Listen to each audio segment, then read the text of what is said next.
Olá pessoal, bom dia. Aqui é o professor Franco, seu professor de Geografia. Hoje nós vamos falar sobre os conflitos de ordem étnico-territorial.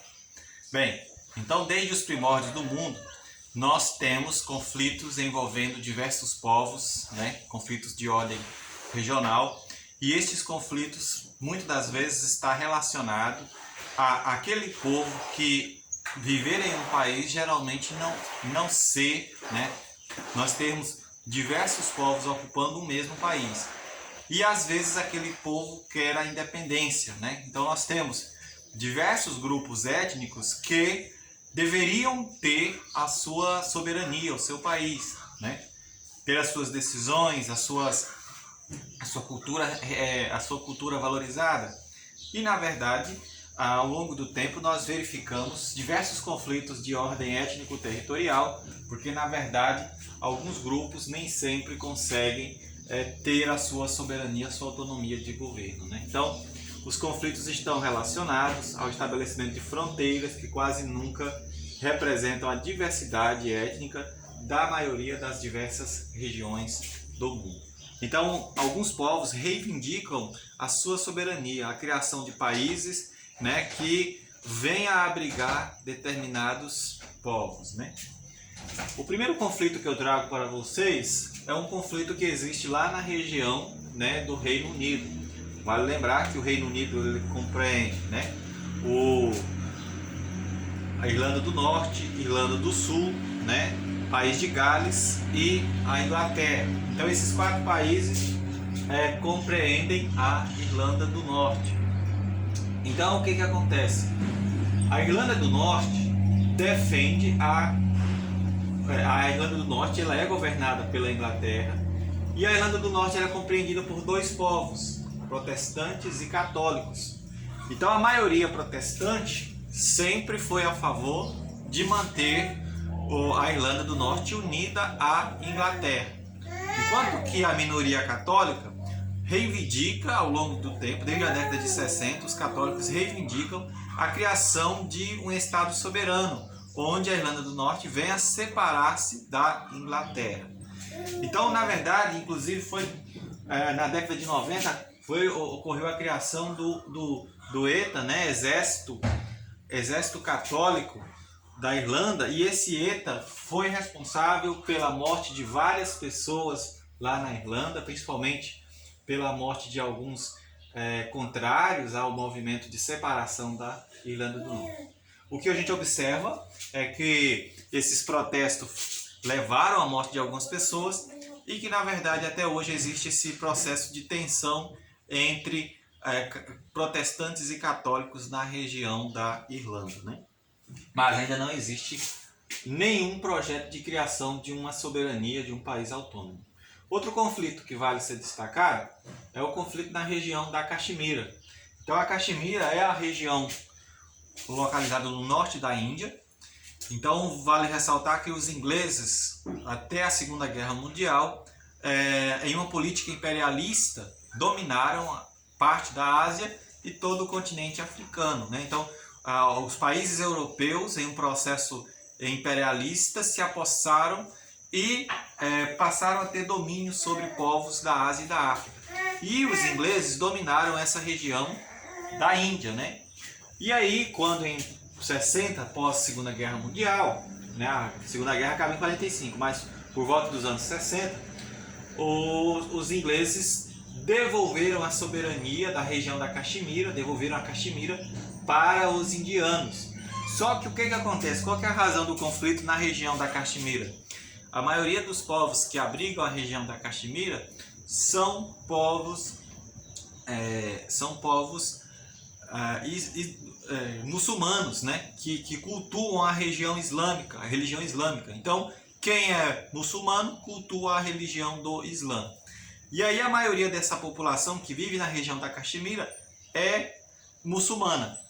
Só que o que acontece? A soberania da Caxemira é dos indianos. E os indianos são pertencentes à religião do hindu. Então existe esse conflito. Os muçulmanos da região da Caxemira querem que a Caxemira seja anexado querem que a Caxemira seja anexada ao Paquistão. E aí existe esse conflito entre Paquistão e Índia, né, onde vários protestos, conflitos, né, levaram à morte de algumas pessoas. E ainda hoje existe essa tensão, né? A Caxemira é uma região de importância por ter uma importância econômica, e os indianos não querem abrir mão dessa região localizada ao norte do país, né, da Índia. E aí então existe esse conflito. Caxemira, Paquistão e Índia reivindicam a posse definitiva dessas terras, mas a maioria desse povo é povo muçulmano, né? Outro conflito é o conflito que aconteceu na África, né? Entre a Primeira e Segunda Guerra Mundial. É o conflito Ruanda e Burundi, né? É um país que abriga dois povos diversos, né? Que é os Hutus e os Tutsis. Então, esse território foi palco de uma sangrenta luta entre os Hutus e os Tutsis. Durante a Primeira Guerra Mundial, a Alemanha saiu derrotada. Então, a Primeira Guerra foi de 1914 a 1918. A Alemanha era a potência europeia que tinha domínio, que tinha posse sobre a região de Burundi, né? Ruanda, de Ruanda, Burundi. E aí, com o fim da Primeira Guerra, os alemães saem derrotados. E aí, os alemães perdem suas áreas de influência. E aí quem vai se apossar desta região do continente africano, dessa região Ruanda-Burundi, serão os belgas. Então você entenda, fim da Primeira Guerra Mundial, a Alemanha sai derrotada, perde suas áreas de influência, suas colônias, e aí quem vai exercer esse domínio sobre esta região da África serão os belgas. Vale lembrar que quando nós tínhamos, né, esse período que a Alemanha governava, quando a Alemanha tinha o domínio sobre esse povo, né, que fazia parte do país unificado, né, Ruanda, Burundi, a Alemanha dava, né, essa região, Ruanda, Burundi, era o único país que era dominado pela Alemanha. Com o fim da Primeira Guerra Mundial, passou a pertencer à Bélgica.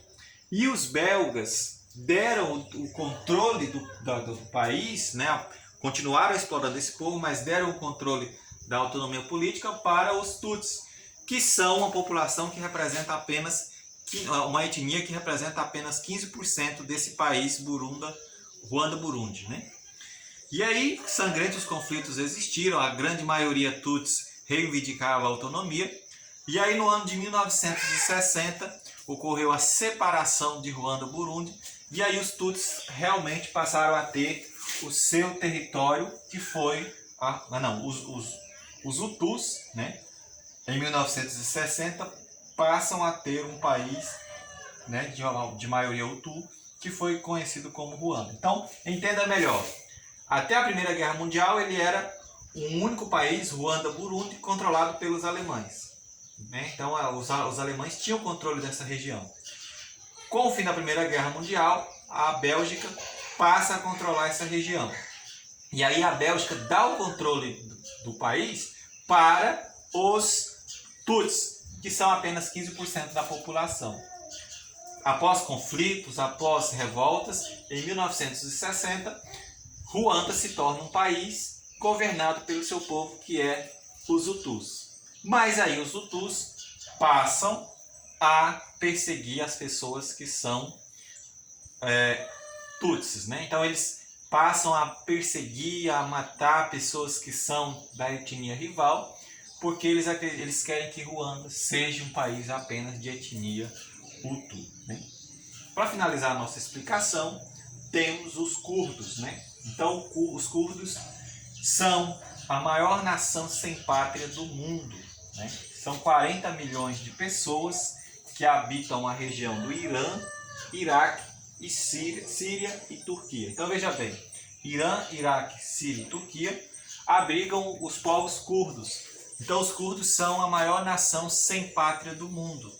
Tem uma etnia, mas não tem a pátria, né? E aí eles reivindicam ao longo dos anos a criação do Kurdistão, mas o que acontece?